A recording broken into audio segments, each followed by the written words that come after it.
الحمد لله رب العالمين والصلاة والسلام على نبينا وسيدنا وشفيعنا محمد وعلى آله وصحبه أجمعين. رب اشرح لي صدري ويسر لي أمري واحلل عقدة من لساني يفقه قولي. اللهم لا علم لنا إلا ما علمتنا إنك أنت العليم الحكيم. ربنا تقبل منا ما كان صالحا وأصلح لنا ما كان فاسدا.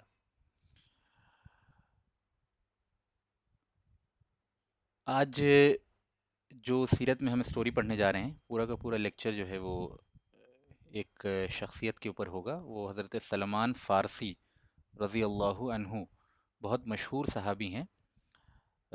ان کی اسٹوری پڑھیں گے، اور one of the most interesting story ہے سیرت کے اندر. عام طور پہ یہ واقعہ جو ہے، اکثر مورخین یا اکثر سیرت نگار جو ہے، اس کو نبی صلی اللہ علیہ وسلم کی نبوت کے واقعے سے پہلے بیان کرتے ہیں.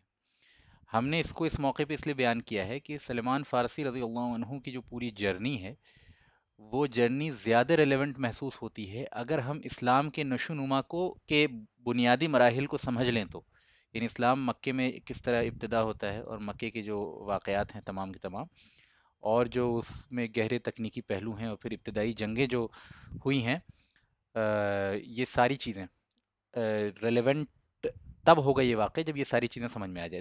دوسری وجہ اس موقع پہ بیان کرنے کی یہ ہے کہ سلمان فارسی رضی اللہ عنہ ریئل معنوں میں، یعنی حقیقی معنوں میں، پکچر میں جنگ احد کے بعد آتے ہیں. ٹھیک ہے، اگرچہ وہ نبی صلی اللہ علیہ وسلم سے ان کی ملاقات تو تبھی ہوتی ہے جب آپ صلی اللہ علیہ وسلم ہجرت کر کے مدینہ تشریف لا رہے ہوتے ہیں، اسی وقت ملاقات ہوتی ہے. لیکن صحیح معنوں میں، کیونکہ اس وقت جب آپ کی ملاقات ہوتی ہے سلمان فارسی کی، تو اس وقت سلمان فارسی آزاد نہیں ہوتے ہیں. تو یعنی حقیقی معنوں میں ایک آزاد مومن کی حیثیت سے نبی صلی اللہ علیہ وسلم اور صحابہ کی زندگی میں سلمان فارسی کی شمولیت جو ہوئی ہے وہ جنگ احد کے بعد ہوئی. ٹھیک ہے، تو اس وجہ سے اس موقع کو ہم نے زیادہ مناسب سمجھا ہے کہ ان کی سٹوری کو پڑھیں اور سمجھیں. دوسری یہ کہ بہت سارے نکات جو ہم نے ابتدائی اسلام کے کانٹیکس میں بیان کیے ہیں، وہ بھی ریلیونٹ ہوں گے اس واقعے کو سمجھنے کے لیے. ایک اور بات بیان کرتا چلوں کہ یہ سٹوری جو ہے وہ بہت انٹرسٹنگ ہے، اور اس میں نصیحت اور فوائد بہت سارے موجود ہیں جو ہم دوران اسٹوری ہی بیان کرتے چلیں گے. یعنی لاسٹ میں بیان نہیں کریں گے، بلکہ in continuation with the story ہر پوائنٹ سے جو فوائد اور بینیفٹس نکلیں گے انشاءاللہ اس کو بیان کرتے چلیں گے. ٹھیک ہے، بہت ہی اہم اسٹوری ہے. میں چاہوں گا کہ، اور بہت انٹرسٹنگ بھی، اور میں چاہوں گا کہ سب لوگ بڑے دھیان سے اس کو سنیں، کہ اس کی ٹیکنیکل ڈیٹیلز مس آؤٹ نہ کریں. اور انشاءاللہ تعالی ہم لوگ شروع کرتے ہیں. پہلی چیز یہ سمجھ لیجئے کہ سلمان فارسی جو ہیں وہ عرب نسل کے نہیں ہیں، جیسا کہ ان کے نام سے ہی پتہ چل رہا ہے کہ یہ فارسی نسل ہیں. یہ ایران میں اس اسبہان بول کے ایک جگہ تھی، وہاں کے رہنے والے ہیں. اصفہان بھی کہتے ہیں اس کو. ٹھیک ہے، یہ اس جگہ کے رہنے والے تھے، اور ان کی زبان بھی عربی نہیں تھی، ان کی اصل زبان فارسی تھی. لیکن ان کی پوری سٹوری آپ دیکھیں گے تو آپ کو پتہ چلے گا کہ کتنی ورسٹائل اور ڈائنامک لائف ان کی رہی ہے. تو شروع کرتے ہیں. یعنی سلمان فارسی رضی اللہ عنہ مجوسی مذہب کو مانتے تھے. مجوسی مذہب وہ مذہب ہے جو آگ کی عبادت کیا کرتا تھا. ایران میں یہ مذہب رائج تھا نبی صلی اللہ علیہ وسلم کی بعثت اور پیدائش وغیرہ سے پہلے. ٹھیک ہے، ایک چیز اور بیان کرتے چلوں کہ سلمان فارسی رضی اللہ عنہ عمر کے اعتبار سے نبی صلی اللہ علیہ وسلم سے زیادہ عمر دراز تھے. یعنی عمر میں نبی صلی اللہ علیہ وسلم سے زیادہ ان کی عمر تھی. ٹھیک ہے، تو ان کا زمانہ جو ہے وہ، یعنی ہم جب ان کی سٹوری شروع کر رہے ہیں تو یہ رسول اللہ صلی اللہ علیہ وسلم کے پیدائش سے بھی پہلے کی سٹوری ہے، اور پھر وہ کنٹینیو ہوگی، اور پیرللی جو ہے ادھر نبی صلی اللہ علیہ وسلم کی زندگی ہم ساری پڑھ کے ہیں. تو ان کی سٹوری ہم بہت شروع سے شروع کر رہے ہیں. یہ مجوسی مذہب کو ماننے والے تھے، اور مجوسی مذہب کا عقیدہ یہ تھا کہ پوری کائنات میں دو قوتیں جو ہیں وہ کام کرتی ہیں. ایک جو حق کی قوت ہے، اور ایک باطل کی قوت ہے. یعنی وہ ڈوئلزم میں بلیو کرتے ہیں کہ پوری کائنات کو دو متضاد قوتیں چلاتی ہیں، اور دو خداؤں کا تصور ان کے یہاں ہے. اور وہ دو متضاد قوتیں جو ہیں وہ ایک خیر کی قوت ہے، ایک شر کی قوت ہے، اور ان میں باہمی تصادم ہوتا رہتا ہے. پوری کائنات اسی کے نتیجے میں وجود میں آتی ہے. یہ ان کا بنیادی فلسفہ. تو یہ روایت جو ہے سلمان فارسی کی جو روایت ہے بڑی تفصیل کے ساتھ مسند امام احمد وغیرہ میں منقول ہے. حضرت عبداللہ ابن عباس رضی اللہ عنہ روایت کرتے ہیں. ٹھیک ہے، تو حضرت حضرت عبداللہ ابن عباس رضی اللہ عنہ ایک موقع پہ سلمان فارسی کے پاس جاتے ہیں، جب سلمان فارسی بہت بوڑھے ہو چکے تھے نبی صلی اللہ علیہ وسلم کے انتقال وغیرہ کے بعد. تو کہتے ہیں کہ چچا ہمیں اپنی پورے واقعہ سنائیے. تو سلمان فارسی رضی اللہ عنہ نے پورا واقعہ نیریٹ کیا، اور وہ حدیث پھر ابن عباس نے نیریٹ کی، اور وہ آگے ہم تک کمیونیکیٹ ہوئی اور ہم تک جو ہے مسند امام احمد کے واسطے سے پہنچی. تو اب سلمان فارسی کی سٹوری انہی کی زبانی سنتے ہیں. تو سلمان فارسی کہتے ہیں کہ میرا جو مذہب تھا وہ مجوسیت کا مذہب تھا، اور اس مذہب میں ان کے جو باپ تھے وہ اس مذہب کے پادری تصور کیے جاتے تھے، بڑے عالم تصور کیے جاتے تھے. تو یہ خود فرماتے ہیں کہ میں نے ابتدا میں بہت مجاہدہ وغیرہ کیا تاکہ میں ایک اچھا مجوسی بن سکوں، ہے نا. اور بیان کرتے ہیں کہ میرے باپ جو ہیں مجھ سے اتنی محبت کیا کرتے تھے اور میری اتنی فکر و تردد کیا کرتے تھے کہ مجھے گھر سے نکلنے کی اجازت نہیں دیتے تھے. یعنی شدت محبت میں انہیلدی طریقے سے جو ہے ان کی پرورش ہو رہی تھی، اور ان کو بالکل ہی جو ہے گھر سے نکلنے کی اجازت نہیں تھی. تو فرماتے ہیں کہ میرے ابا کے پاس ایک بہت بڑا فارم تھا، ایک بہت بڑا کھیت تھا. ایک دن ایسا آیا کہ مجبوری میں ہمارے والد کو موقع نہیں مل سکا، اور اس کھیت کی دیکھ بھال کرنے کے لیے اور اس میں کچھ کنسٹرکشن کے کام کے لیے میرے ابا نے مجھے بھیجا، ہے نا. اور مجھے سخت ہدایت کی کہ دیکھو سلمان، میں تم سے کتنی محبت کرتا ہوں تم جانتے ہو، لہٰذا اگر تمہیں کھیت پہ کام کرنے میں یا کھیت سے واپس آنے میں دیر ہوگی تو میں بہت پریشان ہو جاؤں گا. لہٰذا میرے تمام کھیت اور تمام چارے اور جتنے جانور وغیرہ ہیں یہ سب سے زیادہ قیمتی میرے نزدیک تم ہو، لہٰذا اگر تھوڑی سی بھی دیر ہو تو سب کچھ چھوڑ کے میرے پاس آ جانا، ہے نا، اور دیر مت کرنا. تو یہ کہہ کے سلمان فارسی رضی اللہ عنہ خود فرماتے ہیں کہ ایک غلام عورت جو ہوتی ہے نا، اس سے زیادہ پابندی کے ساتھ مجھے میرے گھر میں رکھا جاتا تھا، اور گھر سے باہر نکلنے کی مجھے قطعاً اجازت نہیں تھی. لیکن اس موقع کی مجبوری نے مجھے موقع دیا گھر سے باہر نکلنے کا. تو سمجھ لیجئے اس بات کو، یہ بگننگ آف دا سٹوری ہے، اور کس طرح اللہ تعالیٰ نے جو ان کے لیے راہ مقرر کی تھی اس کی ابتدا یہاں سے ہوتی ہے کہ اس موقع پہ مجبوری میں ان کو گھر سے نکلنا پڑا، اور ان کے والد نے نہ چاہتے ہوئے بھی ان کو ذمہ داری سونپی. کہتے ہیں کہ جب میں اس کام کے لیے گیا تو اس کھیت کے آس پاس ایک چرچ تھا، یعنی عیسائیوں کا گرجا تھا. اور اس بات کو سمجھ لیجئے کہ یہ دور نبوی سے پہلے کا واقعہ ہے، اور یہ بالکل ان کی ابتدائی عمر کا واقعہ ہے، ٹھیک ہے.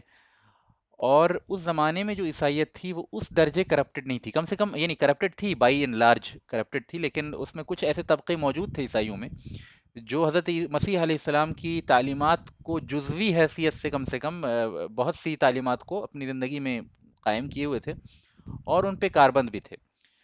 تو جب سلمان فارسی اس چرچ سے گزرتے ہیں تو وہاں لوگوں کی عبادتوں کی، اور جو اس طریقے سے وہ لوگ گا کے جس طرح عبادت کرتے ہیں وہ آوازیں ان کی کان میں پڑتی ہے، تو ان کو ذرا ایک جاذبیت سی اور اٹریکشن سا محسوس ہوتا ہے. تو یہ چرچ کے اندر چلے جاتے ہیں، اور ان لوگوں کی عبادت کا طریقہ ان کو پسند آتا ہے. اور یہ بہت فطری بات ہے کہ مشرکین جو ہوتے ہیں، یعنی وہ اگر دیکھیں عیسائیوں کی طریقہ عبادت، اسپیشلی اس دور کی عیسائی جو توحید سے اور حضرت مسیح علیہ السلام کی تعلیمات سے کچھ حد تک قریب ضرور تھے، ہے نا، اور یہ دور فطرت ہے.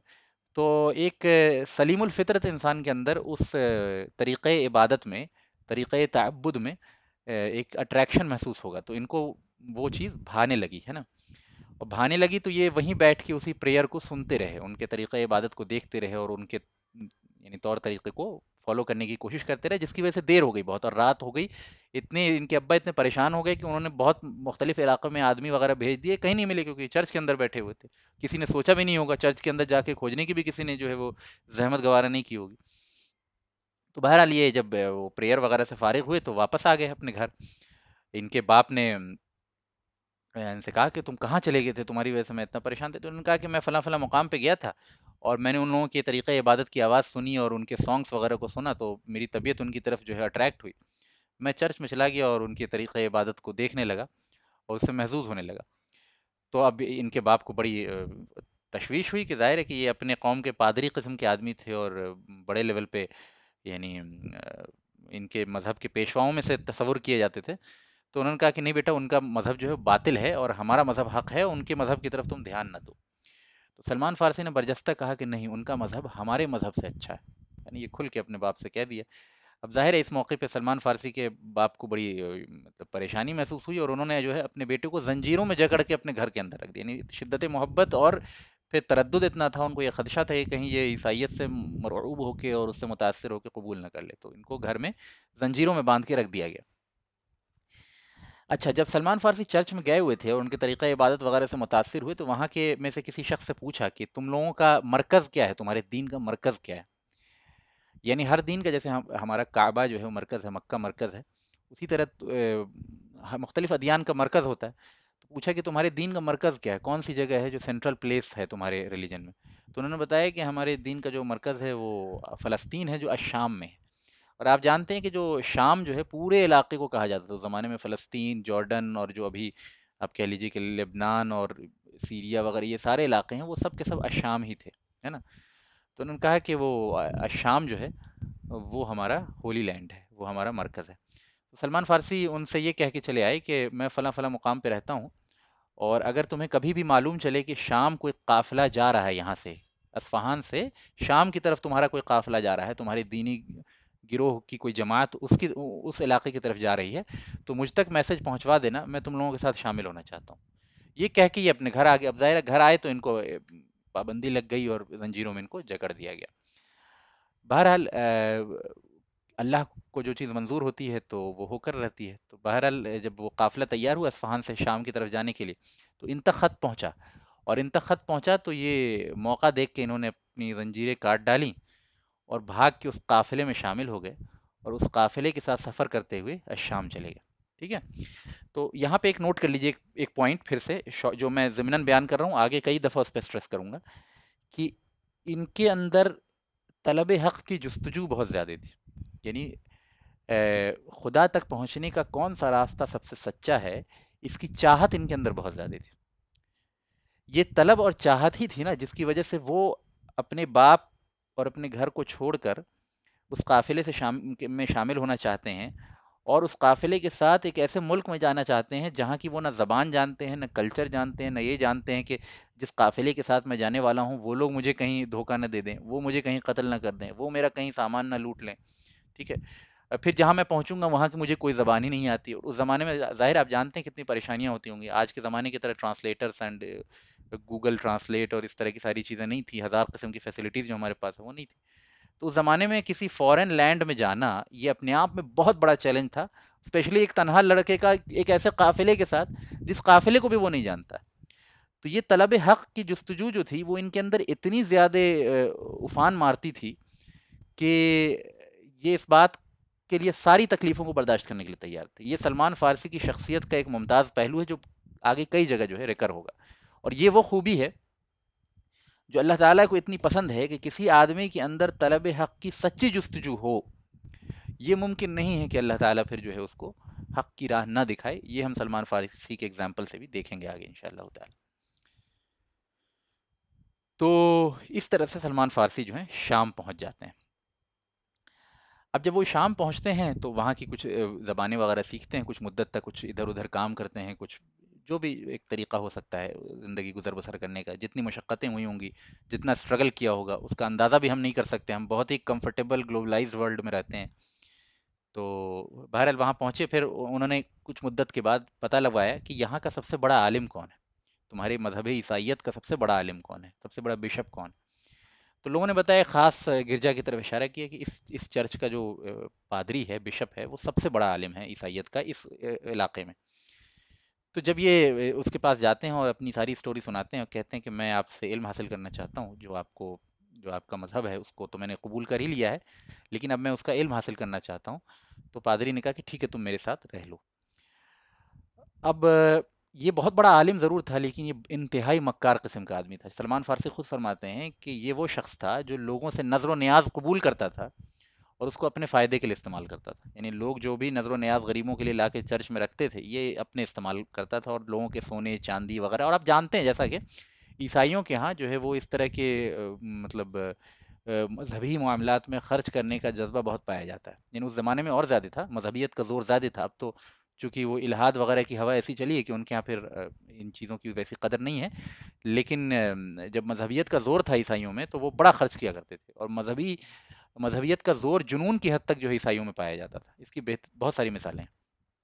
تو بہت خرچ کیا کرتے تھے، اور وہ جو پادری تھا یہ سارے جو ہے اپنے تہخانے میں جمع کر کے رکھتا تھا۔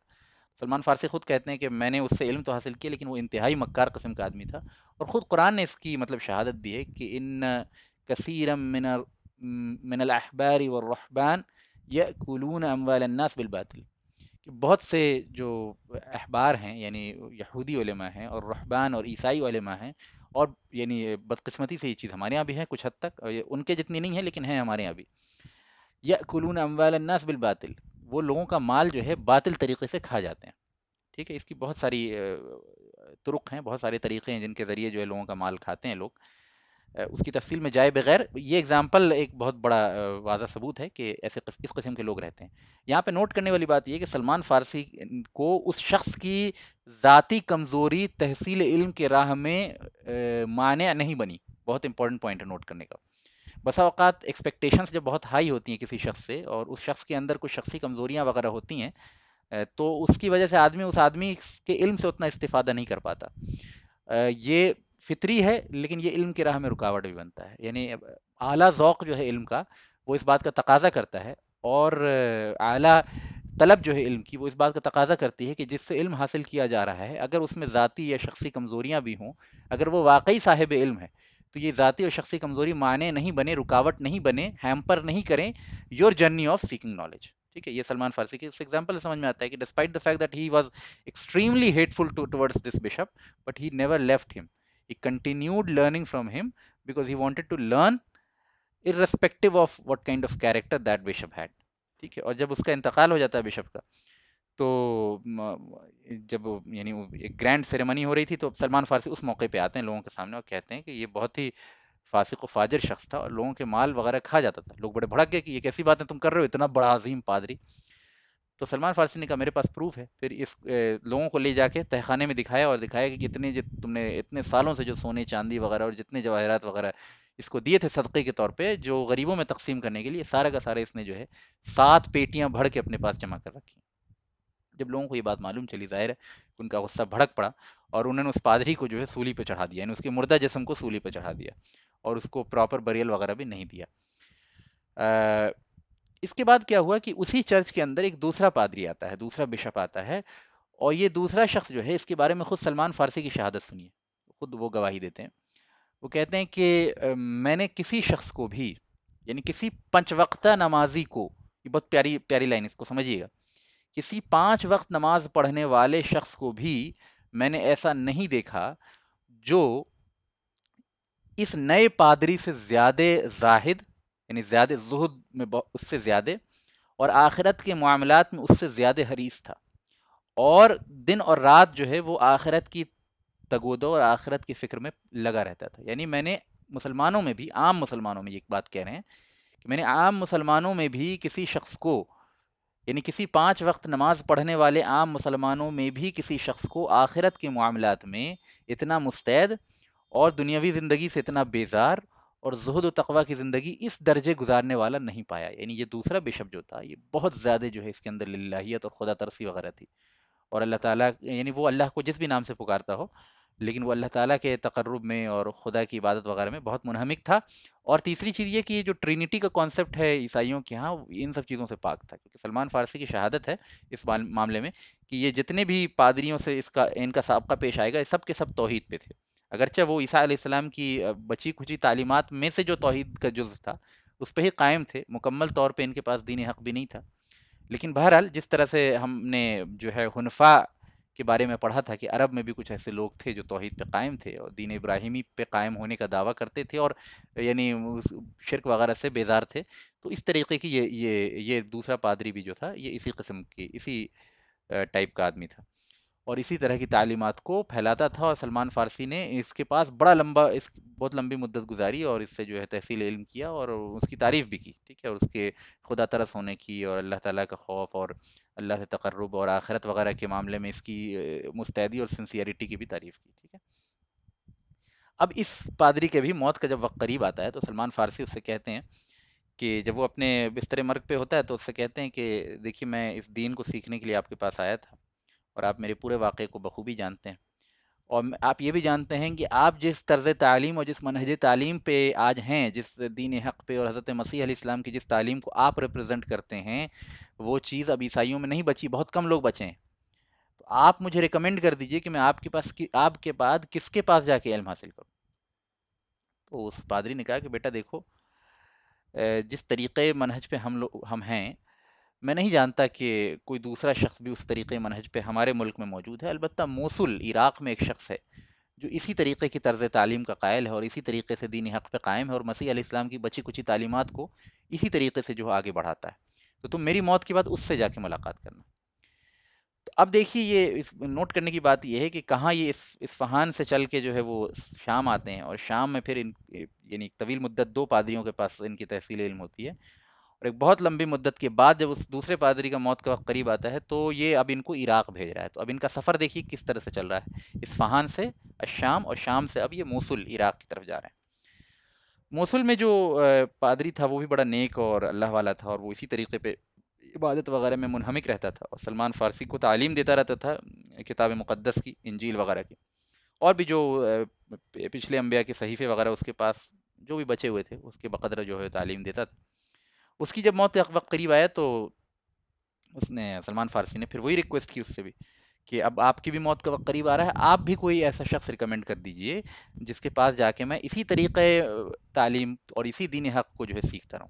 تو اس نے جو ہے ایک آدمی کا نام بتایا کہ نصیبین ایک جگہ ہے، وہاں چلے جانا، اور وہاں ایک شخص ہے جس سے ملاقات کرنا اور میرا حوالہ دینا اور پھر اس سے تعلیم حاصل کرنا. نوٹ کیجئے کہ یہ کتنا سفر کر رہے ہیں. اور پہلے زمانے میں ایسا نہیں تھا کہ وہ گوگل کوآرڈینیٹس دے دیا گیا ہے ان کو کہ فلاں شخص کے پاس جاؤ، ان کے گھر کا یہ ایڈریس ہے. یہ سب کچھ نہیں ہوتا تھا. آپ کو کسی طرح سے، یعنی آپ کو راستے بھی معلوم نہیں ہے، آپ کو کسی قافلے کے ساتھ جانا ہے، یہ بھی معلوم نہیں ہے وہ قافلہ کب ٹریول کرے گا.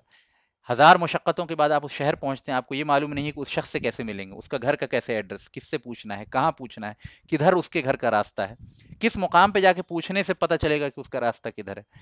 تو یہ ساری ہزاروں چیلنجز ہیں، اور بہت سارے چیلنجز ہیں جو ہم ابھی سوچ بھی نہیں سکتے، یعنی ہم لوگ جس طرح کی لائف کے عادی ہو گئے. بہرحال یہ کھوجتے پیچھتے وہاں پہنچتے ہیں، نصیبین میں پہنچتے ہیں اس شخص کے پاس. ٹھیک ہے.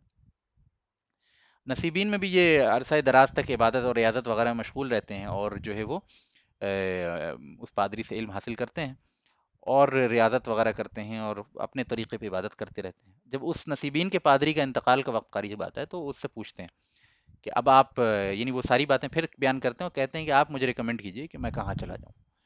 تو وہ شخص کہتا ہے کہ اس ملک میں تو اب کوئی نہیں بچا، البتہ ترکی میں ترکی چلے جاؤ، ٹرکی چلے جاؤ. وہاں ایک شخص ہے، ایک پادری ہے جو اسی منہج پہ حضرت مسیح علیہ السلام کی تعلیمات کو اس طرح سے یعنی عمل پیر ہے اس پہ، اور اس سے تم علم حاصل کرو، اس سے جو ہے عبادت و ریاضت اس سے سیکھو.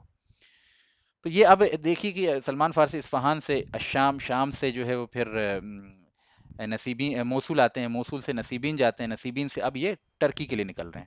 کتنا، اور یہ اس زمانے کا سفر ہے. واللہ یہ سفر اگر ہمیں پلین میں بھی کرنا پڑے نا تو بھی ڈیفیکلٹ ہے.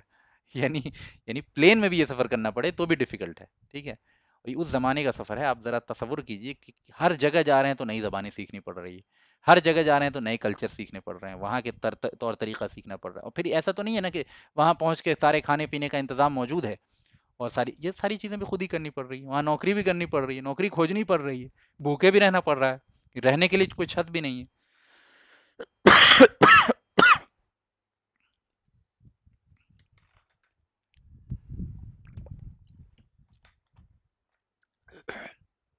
یہ سارے چیلنجز کو صرف اس لیے جھیل رہے ہیں کہ ان کو تلاش حق ہے، اور حق میں بھی جو الٹیمیٹ حق ہے یہ ان کو ابھی تک نہیں مل پا رہا ہے.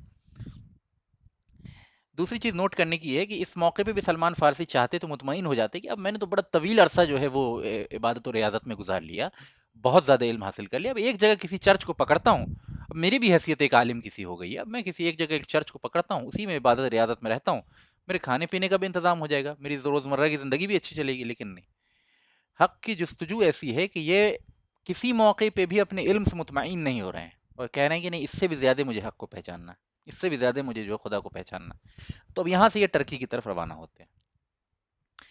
ٹرکی میں یہ جس جگہ جاتے ہیں اس جگہ کا نام ہے اموریہ. اموریہ، اموریہ یہ جگہ ہے ٹرکی میں جہاں وہ جاتے ہیں. اس پادری کے پاس بھی عبادت وغیرہ کرتے ہیں، اور یہ ساری تاریخ یعنی طریقہ تعلم ان کا جاری رہتا ہے. بالآخر جب اس کے انتقال کا وقت قریب آتا ہے اموریہ کے پادری کا، تو پھر سے یہ وہی بات عرض کرتے ہیں. تو وہ شخص کہتا ہے کہ دیکھو بیٹا، اب جو ہے پوری روئے زمین پہ میں نہیں جانتا کہ کوئی شخص ایسا باقی ہے جو حضرت مسیح علیہ السلام کی تعلیمات کو جانتا ہو اور اس پہ عمل کرتا ہو. تو میں اب تمہیں کسی کے پاس نہیں بھیج سکتا، البتہ میں تمہیں ایک بات بتاتا ہوں کہ ایک نبی کا ظہور ہونے والا ہے عرب کی سرزمین پہ۔ اب کہاں ٹرکی کہاں عرب، آپ ذرا میپ کا تھوڑا بھی اندازہ ہو تو آپ سمجھ لیجیے، یہ ٹرکی میں بیٹھے ہیں اموریا میں، اور کہہ رہا ہے وہ کہ یہاں سے جو ہے عرب میں جو ہے وہ ایک نبی ظاہر ہونے والا ہے۔ تو وہ نبی جو ہے وہ ابراہیم کے دین کا پیروکار ہوگا اور ابراہیم کے دین کو پھیلائے گا، اور وہ عرب میں ظاہر ہوگا، اور عرب میں وہ پناہ لینے کے لیے ایک ایسے شہر میں جائے گا جس شہر میں بہت کثرت سے کھجور کے باغات ہوتے ہیں۔ کتنی بہترین نشانی بتائی، اب دھیان سے سنیے ذرا، کہ عرب میں ظاہر ہوگا اور عرب میں پھر وہ کسی مصیبت و پریشانی کی وجہ سے ایسے شہر میں پناہ لے گا جس شہر میں بہت زیادہ کھجور کے باغات ہوتے ہیں، ٹھیک ہے؟ جو لوگ بھی مدینہ کے بارے میں تھوڑا سا بھی جانتے ہیں وہ جانتے ہیں کہ مدینہ اپنی کھجور کی کھیتی کے لیے نون ہے، اور کھجور کے یعنی آج بھی ڈسپائٹ دا فیکٹ کہ وہاں اب کھجور ان کا پرائمری سورس آف انکم نہیں ہے، لیکن آج بھی کھجور کے باغات بہت ہیں وہاں، اور بہت پیسفل ماحول ہوتا ہے، اور بہت مطلب وہاں کھجور کی اپج ہوتی ہے، سستی اور اچھی کھجوریں بہت ملتی ہیں وہاں۔ تو یہ پہچان بتائی کہ وہ کھجور کے باغات بہت ہوتے ہیں، اس شہر میں جا کے وہ شخص جو ہے پناہ لے گا، اور وہ اس شہر کی دوسری پہچان یہ ہے کہ یہ کالے سیاہ پہاڑوں کے بیچ میں یہ شہر ہوگا، کالے سیاہ پہاڑوں کے بیچ میں شہر ہوگا۔ یہ ایک عیسائی ٹرکی میں بیٹھ کے بتا رہا ہے حضرت سلمان فارسی رضی اللہ عنہ کو۔ اب آپ جو لوگ بھی آپ میں سے مدینہ جا چکے ہیں، جن لوگوں کو کبھی عمرہ یا حج کرنے کا موقع ملا ہے، وہ جانتے ہیں کہ مدینہ میں سیاہ پہاڑ وغیرہ بہت ہوتے ہیں، یہاں تک کہ آپ کی پلین جب مدینہ میں اترتی ہے تو جب یعنی پلین مدینہ شہر میں سے قریب سے گزر رہی ہوتی ہے تو آپ اوپر سے ہی بہت بڑی تعداد میں کالے پہاڑوں کی جو ہے وہ ایک قطار، لمبی لمبی قطار دیکھیں گے، یہاں تک کہ پلین بالکل قریب اترنے لگتی ہے تو ایسا محسوس ہوتا ہے کہ یہ کالے پہاڑوں پہ ہی اتر جائے گی، لیکن وہ پھر ایئرپورٹ پہ اترتی ہے۔ ایئرپورٹ پہ اترنے کے بعد بھی آپ دیکھیں گے چاروں طرف جو ہے سیاہ پہاڑ بہت بڑے بڑے ہیں، یعنی بالکل ویل نون، یعنی آپ مکے کو مدینے سے آسانی سے ڈسٹنگوش کر سکتے ہیں کہ مکے میں پہاڑوں کا وہ کلر نہیں ہے، وہ عام کلر ہے جو ہر جگہ پہاڑوں کا ہوتا ہے، لیکن مدینے میں پہاڑوں پہ سیاہی بہت زیادہ ہے، ٹھیک ہے؟ تو یہ پہچان بتائی تھی کہ سیاہ پہاڑیوں کے بیچ میں وہ شہر ہوگا، ہے نا؟ اور پہچان بتائی تھی، پہچان یہ بتائی تھی کہ وہ شخص جو ہوگا، وہ نبی جو ہوگا، وہ صدقہ اگر تم اسے دو گے تو وہ صدقہ نہیں کھائے گا، صدقہ اس کے اوپر حرام ہوگا، لیکن اگر کوئی ہدیہ یا تحفہ دو گے، گفٹ دو گے تو گفٹ کو کھائے گا، وہ گفٹ کو استعمال کرے گا، لیکن اگر صدقہ دو گے تو وہ اپنے استعمال میں صدقہ کو نہیں لائے گا، یعنی صدقہ اس کے اوپر حرام ہوگا، اور ہدیہ اور تحفہ کو وہ قبول کرے گا، ٹھیک ہے؟ اور ایک اور نشانی یہ ہوگی کہ اس کے دونوں کندھوں کے درمیان، دونوں شانوں کے درمیان جو ہے وہ مہر نبوت ہوگی، یعنی نبوت کی ایک مہر ہوگی، جو پیچھے سے اس کو دیکھو گے تو دونوں کندھوں کے درمیان جو ہے مہر نبوت محسوس ہوگا۔ یہ بالکل واضح بات ہے کہ نبی صلی اللہ علیہ وسلم پہ مہر نبوت تھی، اور صحابہ اس کے بارے میں بہت ساری روایتیں بیان کرتے ہیں۔ تو یہ ساری پہچانیں جو ہیں اس اموریہ کے پادری نے، ٹرکی کے پادری نے جو ہے حضرت سلمان فارسی کو بیان کر دی۔ اب اس کا انتقال ہو گیا تو سلمان فارسی نے ارادہ کیا کہ اب جو ہے عرب کا سفر کیا جائے۔ خود بیان کرتے ہیں کہ میں بہت زمانے تک اس تردد میں لگا رہا کہ عرب کیسے جایا جاتا ہے، یعنی ظاہر ہے کہ اس زمانے میں تو کوئی انفارمیشن کا سورس نہیں ہے نا، کہاں ٹرکی اور کہاں عرب، تو یہ تگودوں میں لگے رہے بہت طویل مدت تک کہ بھائی عرب کیسے جا سکتے ہیں، عرب جانے کا کوئی راستہ بتا دے، کس ملک سے ہو کے جانا ہے، کس راستے کو اختیار کرنا ہے، کچھ بھی آئیڈیا نہیں، لیکن اللہ تعالیٰ کو جو کرنا ہوتا ہے تو پھر اس کے لیے راستے نکالتا ہے۔ ابھی آپ ان کی جرنی پہ غور کرتے رہیے کہ یہ کہاں سے کہاں پہنچ گئے ہیں، اور اللہ کو ان کو کہاں پہنچانا ہے۔ تو کہتے ہیں کہ میں بہت زمانے تک جو ہے عرب کے راستے کا متلاشی رہا، یہاں تک کہ میری ملاقات جو ہے بنو کلب کے قبیلے کے چند لوگوں سے ہو گئی۔ میں نے ان سے کہا کہ میں تم کو جو ہوں اپنا سارا مال دیتا ہوں۔ نوٹ کرنے کی بات ہے جب یہ ٹرکی میں رہنے لگے تھے نا تو انہوں نے جو ہے محنت مزدوری کر کے بہت سارے بھیڑ بکری وغیرہ جو ہے وہ جمع کر لیے تھے، اور کچھ زمینیں بھی اب ان کے اس میں تھی، تو انہوں نے کہا کہ صرف تم مجھے عرب پہنچا دو اور میں تم کو تمام بھیڑ، تمام بکری، گائے وغیرہ جو بھی میرے پاس ہے، جو بھی زمین کھیت وغیرہ ہے، وہ سب کا سب میں تمہیں دیتا ہوں۔ آپ آپ تصور نہیں کر سکتے کہ سلمان فارسی کے اندر حق کی جستجو کتنی زیادہ ہے کہ اپنے کمائے ہوئے تمام مال کو وہ کہہ رہے ہیں کہ بس مجھے وہاں پہنچا دو۔ تو یہ جو ان کے اندر ایک بے چینی ہے نا، یہ اللہ تعالیٰ کو بہت محبوب ہے، بہت پسند ہے، اور یہ ممکن نہیں ہے کسی شخص کے اندر حق کے اور اللہ تعالیٰ سے قربت کا اور اللہ تعالیٰ کے بارے میں صحیح علوم حاصل کرنے کا اس درجے جذبہ ہو، اور اللہ تعالیٰ اس کو اس علم کا راستہ نہ دکھا دے، یعنی واللہ وہ شخص اگر سمندر کے درمیان بھی موجود ہوگا نا تو بھی اللہ تعالیٰ اس کے لیے کوئی راستہ نکال دے گا علم کا، ٹھیک ہے؟ تو طلب علم میں کی اور طلب حق کی جستجو جتنی شدید ہوتی ہے اتنا معجزانہ طور پہ اللہ تعالیٰ مدد کرتے ہیں. ٹھیک ہے، یہ سلمان فارسی کے واقعے سے نہیں سمجھ میں آتا، ان سے تو سمجھ میں آتا ہی ہے، لیکن اس تعلق سے بہت ساری روایتیں بھی ہیں. تو بہرحال اس قبیلے والے نے سلمان فارسی کو اپنے ساتھ لیا اور چل دیے. جب یہ عرب میں داخل ہو جاتے ہیں، وادی القرا ایک جگہ ہے عرب کے اندر، وہاں پہنچتے ہیں تو یہ قبیلے والے جو ہیں انہوں نے سلمان فارسی کو دھوکہ دیا اور ان کو غلام بنا لیا اور غلام بنا کے بیچ دیا. ٹھیک ہے، غلام بنا کے ایک یہودی کے ہاتھ بیچ دیا، ایک جوش پرسن کے ہاتھ بیچ دیا. تو خود فرماتے ہیں کہ اس یہودی نے مجھے خریدا. اب دیکھیے آپ کہاں سے کہاں پہنچ گئے، اب عرب میں پہنچ گئے، اور عرب یعنی یہ ابھی تک جس بھی ملک میں گئے ہیں اس ملک کی تمام پریشانیوں کے باوجود وہ ملک عرب جیسا بنجر، no food production, no moderate climate, extreme lack of water, اور ہر قسم کی پریشانیاں جو ہیں اس زمانے میں عرب کے اندر موجود تھیں. یعنی تمام پریشانیوں کے باوجود ٹرکی کے اندر ان کو وہ پریشانی نہیں ہوئی تھی کہ یعنی ویسا کلائمیٹ فیس کرنا پڑا ہو، یا شام کے اندر جو ہے بہت ہی ماڈریٹ کلائمیٹ ہے، بہت اچھا کلائمیٹ ہے، فوڈ پروڈکشن وغیرہ بھی اچھا ہے، گرینری بہت ہے وغیرہ وغیرہ. اب یہ ایک ایسے علاقے میں آ گئے ہیں جو پیور ریگستانی ہے، اور کہاں وہ شام کی ہریالی، کہاں وہ اصفہان کی خوبصورتی، اور کہاں جو ہے وہ ٹرکی کا ایک ماڈریٹ کلائمیٹ اور ایک بہترین یہ، اور پھر ایک دم سے عرب میں پہنچتے ہیں اور غلام غلام بن کے پہنچتے ہیں. اور غلامی کا جو تصور ہے وہ ظاہر ہے کہ ہم اور آپ یعنی سوچ بھی نہیں سکتے کہ کتنا مشکل معاملہ تھا اس زمانے میں. تو وادی القرا میں پہنچتے ہیں، یہودی نے ان کو خرید لیا. تو خود فرماتے ہیں کہ جب وادی القرا کو میں نے دیکھا تو میں نے کچھ کھجور کے باغات وغیرہ دیکھے، تو میرے دل میں خیال پیدا ہوا کہ شاید یہ وہی جگہ ہے اور جہاں مطلب وہ نبی ظاہر ہونے والے ہیں جس کے بارے میں میرے استاد نے، اموریہ کے پادری نے بیان کیا تھا. تو وادی القرا میں چونکہ کھجور وغیرہ ہیں تو اس وجہ سے. تو خود کہتے ہیں کہ جب یہ اپنے یہودی آقا کے ساتھ رہنے لگے، اس کے کام وغیرہ میں ہاتھ بٹانے لگے، تو کہتے ہیں کہ میرا جو یہودی آقا تھا اس کا ایک کزن تھا. وہ کزن آیا ہوا تھا ایک دن میرے آقا کے پاس، اور باتوں باتوں میں اس نے غلام کی ضرورت کا ذکر کیا اور کہا کہ تم اپنا غلام مجھے بیچ دو. تو میرے یہودی آقا نے اپنے کزن کو، جو یہودی تھا، اس کو مجھے بیچ دیا. ٹھیک ہے، اور یہ جس شخص کو بیچا یہ یہودی تھا بنو قریظہ کا. اور بنو قریظہ کہاں رہتے ہیں؟ مدینے کے اندر. اب ذرا تصور کیجئے کہ کس طرح اللہ تعالیٰ نے ان کو پلان کر کے وہاں پہنچانا تھا.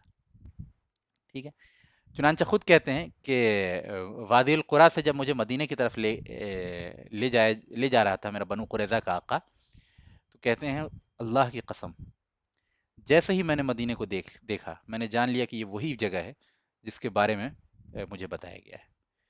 آپ ان کی فیلنگز کا اندازہ بھی نہیں لگا سکتے، آپ ان کی طلب حق کی جستجو کا اندازہ بھی نہیں لگا سکتے. It was a nearly impossible journey which he was pursuing right from the start, and he is coming close to making it a reality. ہم لوگ ان کے اسٹرگل کا اور ان کی خوشی کا اندازہ بھی نہیں لگا سکتے. کہتے ہیں کہ اللہ کی قسم، جیسے ہی میں نے مدینہ کے سیاہ پہاڑوں کو دیکھا اور کھجور کے باغات کو دیکھا، میں نے جان لیا کہ یہ وہی جگہ ہے جہاں مجھے پہنچنا تھا. چنانچہ کہتے ہیں کہ میں بنو قریظہ میں غلامی کرنے لگا. اسی دوران رسول اللہ صلی اللہ علیہ وسلم مکے میں آپ کو نبوت ملی اور آپ مکے میں اپنا پیغام عام کرتے رہے، اور مجھے کچھ بھی معلوم نہیں چلا کہ کیا ہو رہا ہے وہاں. ظاہر ہے کہاں سے کیسے معلوم چلتا، غلام تھے ہے نا، تو اس طرح. اور یعنی غلام نہ بھی ہوتے تو عام لوگوں کو بہت سی باتیں جو ہے اتنی دور دراز کے شہروں کی معلوم نہیں چلتی تھی اس زمانے میں، اور یہ تو غلام تھے تو ان کو اور بھی نہیں معلوم چلتی تھی.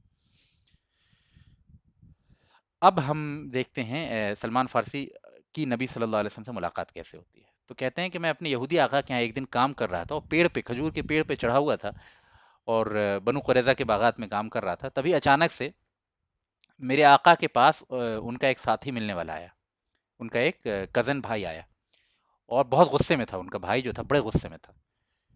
تو انہوں نے پوچھا، میرے آقا نے پوچھا کہ کیا بات ہے، تم اتنے غصے میں کیوں ہو؟ تو میرے آقا کے کزن نے، میرے آقا کے بھائی نے کہا کہ خدا غارت کرے بنو قیلا کو. بنو قیلا جو ہے اوس و خزرج جو قبیلہ تھا انصار کا، اس کو کہا کرتے تھے یہودی. بنو قیلا، بنو قیلا اوس و خزرج کو کہا کرتے تھے یہودی. تو یہ جو شخص تھا اس نے بہت غصے میں کہا کہ خدا بنو قیلا کو غارت کرے، یہ لوگ جو ہیں قبا کی مسجد میں جمع ہو گئے ہیں، قبا میں جمع ہو گئے ہیں. اب یہ کس وقت کا موقع ہے ذرا سوچیے. نبی صلی اللہ علیہ وسلم ہجرت کر کے تشریف جب لاتے ہیں مدینہ کے اندر تو پہلے آپ قبا میں قیام کرتے ہیں، آپ کو یاد ہوگا ہجرت کے واقعات جو ہم نے 93 94 95 96 اس کے آس پاس لیکچرز میں کہیں بیان کیا ہے، تو آپ کو یاد ہوگا کہ پہلے آپ نبی صلی اللہ علیہ وسلم جب مدینہ میں تشریف لاتے ہیں تو قباء میں رکتے ہیں اور پہلی مسجد وہیں بناتے ہیں. مسجد قباء پہلی مسجد ہے جس کو نبی صلی اللہ علیہ وسلم نے اپنے دست مبارک سے بنایا ہے. یہ قباء وہ بابرکت مسجد ہے جس کو نبی صلی اللہ علیہ وسلم نے اپنے ہاتھ سے بنایا، اور پہلی مسجد جو مدینہ کے اندر بنی، اور پہلی مسجد جو رسول اللہ صلی اللہ علیہ وسلم نے تعمیر کی ہے. ٹھیک ہے، قباء میں، یہ مدینہ کے آؤٹ اسکرٹس پہ. اور یہ قباء وہ مسجد ہے کے جس میں اوس و خزرج کے لوگ پہنچے تھے نبی صلی اللہ علیہ وسلم کو ویلکم کرنے کے لیے، اور آپ کے ہاتھ پہ اوتھ آف ایلیجینس کے لیے، ہے نا، فارمل اوتھ آف ایلیجینس کے لیے. یہی موقع ہے جس وقت جو ہے وہ ابھی ہجرت کے جسٹ ہجرت کا موقع ہے. اسی موقع پہ یہ ان کا جو آقا ہے اور ان کا بھائی یہ گفتگو کر رہے ہیں. سلمان فارسی کہتے ہیں کہ میں نے جیسے ہی اس شخص کی یہ بات سنی کہ وہ رسول ظاہر ہو گیا ہے اور قبا میں ایسی ایسی باتیں ہو رہی ہیں، فرماتے ہیں کہ میری جو ریڑھ کی ہڈی ہے نا اس میں ایک سنسنی سی دوڑی، بہت یعنی بہت ہی ان ایکسپیکٹڈ، بہت ہی عجیب سی سچویشن ہوتی ہے. کہا کہ میرا پورا جسم جو ہے کانپنے لگا، اور اتنی شدید کمپن میرے جسم میں ہوئی کہ میں قریب تھا کہ پیڑ پہ سے گر کے اپنے آقا کے اوپر گر جاؤں. ٹھیک ہے، آپ سوچ کے دیکھیے کہ ایک شخص کہاں سے کہاں پہنچ گیا، اور بالکل بھی پروبیبلٹی نہیں ہے کہ وہ نبی صلی اللہ علیہ وسلم سے مل پائے گا، اور کہاں سے کہاں گیا. پھر یعنی اصفہان سے شام، شام سے پھر جو ہے موصول، موصول سے جو ہے نصیبین، نصیبین سے پھر جو ہے وہ ٹرکی، اور ٹرکی سے پھر یہاں بنو قریظہ، نہیں، ٹرکی سے وادی القرا میں، اور وادی القرا سے پھر جو ہے مدینہ میں بنو قریظہ کے یہاں غلامی کرتے ہوئے. اور یہ پوری زندگی کی ان کی تگودو پچھلے 50 سالوں سے لگ بھگ یہ جو ہے وہ اسی شخص کی تلاش میں ہے جن کا ذکر اب ان کو اس حال میں ملا ہے. تو ان کے پورے جسم پہ کپ کپی تاری ہو جاتی ہے، اور کہتے ہیں کہ میں تیزی سے دوڑتا ہوا ان دونوں کے پاس آیا، اور یہ بھول گئے کہ یہ غلام ہیں، ان کی کوئی حیثیت نہیں ہے اس سوسائٹی کے اندر. اور میں نے پوچھنا شروع کر دیا اس بھائی سے کہ کزن سے کہ بتاؤ بتاؤ اس نبی کے بارے میں بتاؤ، اور وہ نبی کیسا دکھتا ہے، اور لوگ اس کے بارے میں کیا کہہ رہے ہیں، اور اس کی نشانیاں کیا کیا ہیں، وغیرہ وغیرہ. میرے آقا نے جب مجھے دیکھا تو مجھے زور سے پکڑا اور میرے چہرے پہ ایک گھونسا رسید کیا اور کہا کہ تمہارا کام نہیں ہے، جاؤ اپنے کام میں لگ جاؤ. بہرحال لگ گیا، لیکن اب سلمان فارسی کا دل جو ہے وہ کسی چیز میں نہیں لگ رہا تھا. جس چیز کے پیچھے ان کا دل دوڑ رہا تھا پچھلے 50 سال سے، اس کی خبر ان کے کانوں نے اب سنی ہے جائے. تو چنانچہ کسی طرح موقع نکال کے سلمان فارسی شام میں اسی دن جو ہے کچھ کھانا وغیرہ تیار کر کے جاتے ہیں.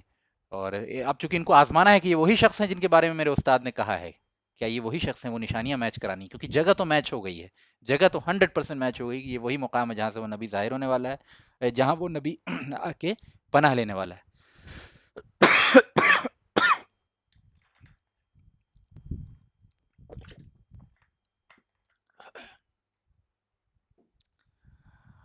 بہرحال تو یہ پہنچتے ہیں اور کھانا وغیرہ لے کے جاتے ہیں نبی صلی اللہ علیہ وسلم کے پاس، اور کہتے ہیں کہ حضرت میں آپ کے لیے کچھ کھانا بنا کے لایا ہوں، اور میں نے سنا ہے کہ آپ کے ساتھی وغیرہ بھی کھانے کے محتاج ہیں، اور آپ کو بھی کھانے کی ضرورت ہے، تو میں اپنے طور پہ کھانا کچھ بنا کے لے کے آیا ہوں صدقے کے طور پہ.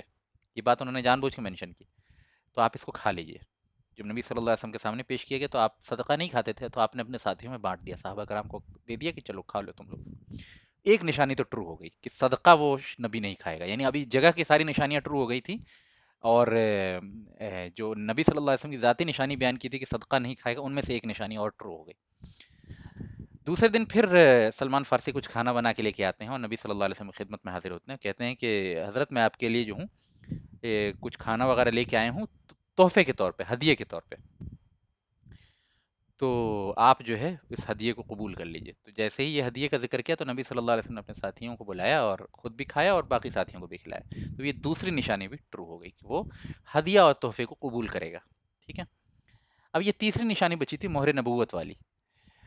تو سلمان فارسی رضی اللہ عنہ فرماتے ہیں کہ پھر میں بقیع الغرقد جو ہے، بقیع الغرقد کو ہمارے یہاں جنت البقیع بھی کہا جاتا ہے، وہ قبرستان جو ہے. تو کہتے ہیں تیسرے دن جب میں گیا تو اس وقت رسول اللہ صلی اللہ علیہ وسلم قبرستان میں تشریف فرما تھے، تو کسی جنازے میں شامل ہو رہے تھے. تو میں نے وہاں پہنچ کے نبی صلی اللہ علیہ وسلم کو سلام وغیرہ کیا، اور میں آپ کے چاروں طرف گھومنے لگا، کیونکہ میں تاکہ جھانکی کر رہا تھا کہ کسی طرح مجھے وہ شان نبوت جو ہے آپ کی پیٹھ پہ ہے وہ دکھ جائے، مہر نبوت. خود فرماتے ہیں کہ رسول اللہ صلی اللہ علیہ وسلم نے اس بات کو محسوس کر لیا کہ میں آپ کے پیچھے کسی ایسی چیز کو جھانک رہا ہوں جس کا بیان مجھ سے کیا گیا ہے کہیں اور، ہے نا، یعنی مجھے تعلیم کے ذریعے یا کہیں سے مجھے اس کی خبر پہنچی ہے مہر نبوت کی. آپ صلی اللہ علیہ وسلم اس چیز سے واقف تھے.